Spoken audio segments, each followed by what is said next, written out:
যারা পর পুরুষের সাথে গোপনে গোপনে ভালোবাসে, দেখা সাক্ষাৎ করে, তারা আর কোনোদিন মনুষ্য জন্ম পাবে না। মনে রাখবেন, কোন পুরুষও যদি গোপনে গোপনে কোনো নারীর সাথে গোপনে ভালোবাসে, দেখা সাক্ষাৎ করে, সে পুরুষও আর পুরুষ থাকবে না, আর এক জন্মে নারী হয়ে গিয়ে আর এক জন্মে মানুষ হবে না। তারাও অত্যন্ত ভয়ঙ্কর জিনিস এটা।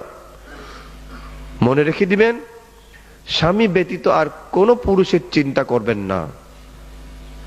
চিন্তা করাটাই পাপ। রাজা প্রসেনজিৎ তার সপ্তম স্বপ্নের কথা বললেন। ভগবান বুদ্ধ, আমি স্বপ্নে দেখলাম এক ব্যক্তি একটা খাটির উপর বসে দড়ি পাকাচ্ছে। দড়ি খুব সুন্দর করে দড়ি পাকাচ্ছে, লম্বা দড়ি। যেগুলো পাকাচ্ছে এগুলো নিচে আস্তে আস্তে খাটের নিচে পড়ে যাচ্ছে। খাটের নিচে একটা শিয়াল, শ্রীগালি, নিচে বসে রসগুলোকে খেয়ে খেয়ে ফেলছে। এদিকে সে পাকিয়ে পাকিয়ে নিচে ফেলে দিচ্ছে, লম্বা হয়ে নামতেছে, ওই নিচে সে শ্রীগালি খেয়ে খেয়ে ফেলতেছে।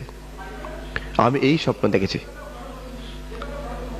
আপনাদের কেউ বলতে পারবেন এটা অর্থ কি হতে পারে? বলতে পারবেন? বড় হ্যাঁ হ্যাঁ বড় অদ্ভুত স্বপ্ন। বুদ্ধ বললেন, মহারাজ, এমন দিন আসবে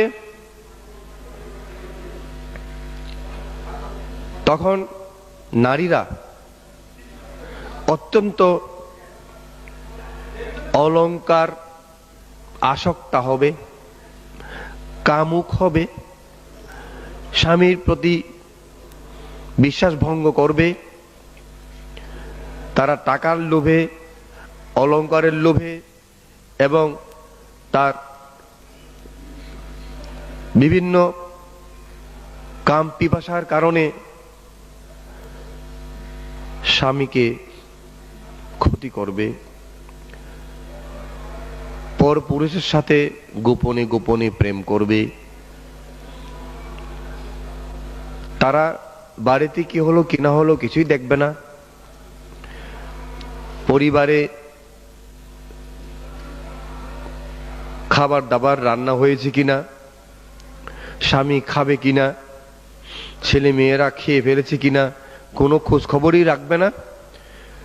তারা খোঁজ খবর রাখবে তার অলংকার বানানো হয়েছে কিনা, তার শাড়ি কাপড় চোপড় তৈরি হয়েছে কিনা, তার গোপন প্রেমিক ওই